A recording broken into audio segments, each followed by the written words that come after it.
زوجہ سے کے ہاتھ کے ذریعے انسان ڈسچارج ہو سکتا ہے. حیا کے خلاف مسئلہ ہے, لیکن یہ بہت پوچھتے ہیں لوگ, کچھ مسائل بولتے ہوئے مجھے خود ایک دماغ پہ بوجھ ہوتا ہے.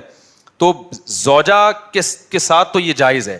اپنے ہاتھ سے اپنی خواہش پوری کرنے کی شریعت میں آپ کو اجازت نہیں ہے. تو اب خوب سمجھ لو, اللہ تعالیٰ نے مرد کو یہ حکم دیا ہے کہ وہ سوائے شادی کے اس کے پاس اپنی بیوی کے علاوہ اپنی خواہش پوری کرنے کا کوئی راستہ نہیں ہے. اب اللہ آپ کی اس مجبوری کو مجبوری نہیں مانتے کہ ایکچولی میں سفر میں ہوں, میں اسٹڈی کے دوران, تو میں ہینڈ پریکٹس سے اپنی خواہش پوری نہیں کروں گا تو میں ڈپریشن میں جاؤں گا. تو بھائی تو شادی کرنا بیٹھ کے. اگر آپ یہ کہتے ہو کہ مجھے رشتہ نہیں مل رہا تو اپنا معیار گراؤ.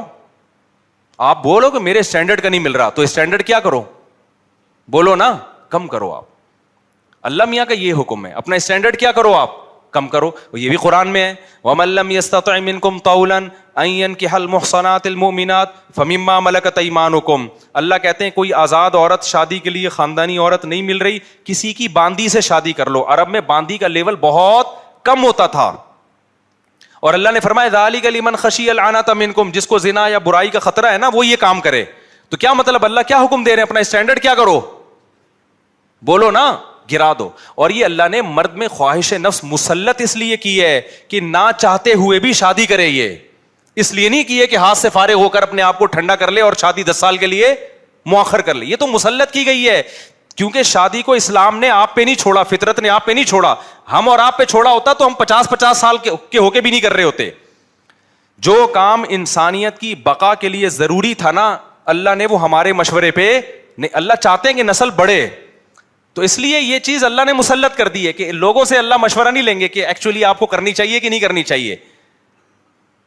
اللہ مسلط اتنی کر دیتے, آدمی کہتا ہے بھائی میرا دماغ پھٹ رہا ہے, میں برائی کی طرف جا رہا ہوں, میرے پاس کرنے کے علاوہ کوئی آپشن ہے نہیں, تو مسلط ہو جائے. کیوں, اس کا فائدہ کیا ہوگا, مجبور ہو کے آپ نکاح کرو گے, ایک دوسری عورت کو بھی آپ برائی سے بچا لو گے, اور دونوں کے ملاپ سے اولاد ہوگی جو اللہ چاہتے ہیں کہ نسل بڑھے. یہ تو فیملی پلاننگ والے کہتے ہیں کہ نہیں بڑھے, لیکن اللہ نہیں مانتا ان چیزوں کو. نہیں آ رہی بات, میرا خیال ہے. تو یہ فطرت نے مسلط کی ہے. تو اگر ہم مجھ زنی کی اجازت دے دیں تو اس فطرت جو آپ سے چاہ رہی ہے آپ اس کے اگینسٹ چلنا, بولو نا, شروع. مثال کے طور پر فطرت آپ کو بھوک لگاتی ہے روٹی کی, کیوں لگاتی ہے, چوری کر کے کھاؤ.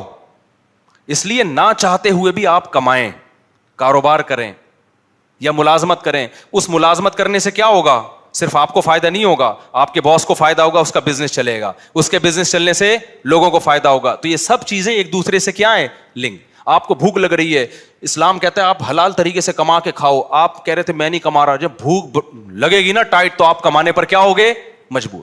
پھر آپ بزنس کرو گے, اس بزنس سے آپ کو بھی فائدہ ہوگا اور قوم کو بھی فائدہ. تو کچھ کام قدرت ہم پہ مسلط کر کے کرواتی ہے تاکہ لوگوں کو اس سے کیا ہو جائے, فائدہ, ہمارے نہ چاہتے ہوئے بھی فائدہ ہو جائے.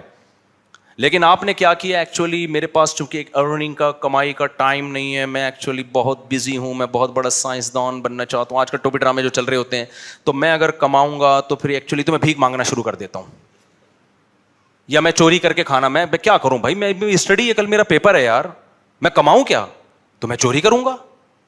چوری کرنے سے کیا ہوگا, پیٹ بھر جائے گا. ڈاکٹر کہے گا کہ آپ کے وٹامن سارے پورے ہو گئے ہیں. جس مفتی نے کہا تھا چوری نہیں کرو, وہ آپ کی صحت برباد کرنا چاہ رہا تھا. جیسے ڈاکٹر جو مزنی نہیں کرتے نا, ان کو یہ کہتے ہیں مفتی لوگوں کے چکر میں نہیں پڑو, یہ تمہیں ڈپریشن کا مریض بنا دیں گے. کوئی بات نہیں, اپنے آپ کو ہاتھ سے فارغ کر لیا کرو, اس سے ڈپریشن کیا ہو جائے گی, ختم. او بھائی, اس سے اس کی ڈپریشن ختم ہوگی, قوم کی ڈپریشن بڑھے گی, عورتوں کی ڈپریشن بڑھے گی, مرد ان سے شادیاں ٹائم پہ نہیں کریں گے. جیسے بڑھ رہی ہے ڈپریشن, وہ بھی زنا کی طرف جائیں گی, وہ بھی ہاتھ سے, اور جو گند ہماری سوسائٹی میں پھیل رہا ہے, اور نسل کی کمی کا ذریعہ بنے گی. بہت سارے سائڈ افیکٹ ہوں گے اس کے. تو فطرت آپ پہ بھوک مسلط کرتی ہے, نہ چاہتے ہوئے بھی آپ روٹی کماؤ, امتحان کو مؤخر کر دو, کیونکہ روٹی کمانے کی فکر ضروری ہے, اس سے دوسروں کو بھی روٹی ملے گی, اس کو بھی بزنس ملے گا. تو فطرت جو بیسک ضرورتیں ہیں نا وہ ہم سے نہیں پوچھتی, وہ ہم پہ مسلط کر دیتی ہے. تو صحیح آدمی ہوگا, صحیح ڈاکٹر ہوگا, وہ کیا کہے گا, یار بھوک لگ رہی ہے نا, پڑھائی کو ایک طرف رکھ, تو ایسا کر, کچھ کما یار, کچھ سائڈ بزنس کر لے. اس بزنس سے پھر قوم کو کیا ہونا شروع ہو جائے گا, فائدہ. اگر فری پھوکٹ میں ملنا شروع ہو جائے تو وہ سارا سیٹ اپ کیا ہو جاتا ہے. تبھی تو میں اس کے خلاف ہوں, یہ جو دسترخوان لمبے لمبے بچھائے ہوئے ہوتے ہیں, امیر غریب کا فرق کیے بغیر کھلا رہے ہوتے ہیں, اس کا نقصان یہ ہے کہ لوگ اپاہج بن جاتے ہیں. پھر ملازمت کرنا چھوڑ دیتے ہیں, مزدوری مہنگی ہو جاتی ہے, کیونکہ مزدوروں کو جب فری میں اتنا مل رہا ہوتا ہے وہ کہتے ہیں اب ہمیں ضرورت کیا. ہاں کہیں ایسے مزدور ہوں جن کی دہاڑیاں کم ہو, وہ ایک الگ بات ہے. تو اب سمجھے اسلام اور دین فطرت ایک ہی چیز کے دو نام ہیں. تو اللہ میاں نے جب حکم دے دیا ہمیں کہ تمہارے پاس نکاح کے علاوہ کوئی راستہ نہیں ہے, تو اٹ مینز اب کوئی راستہ نہیں. اگر کسی کو لت پڑ چکی ہے تو توبہ کرے, عادت چھوڑنے کی کوشش کرے وہ.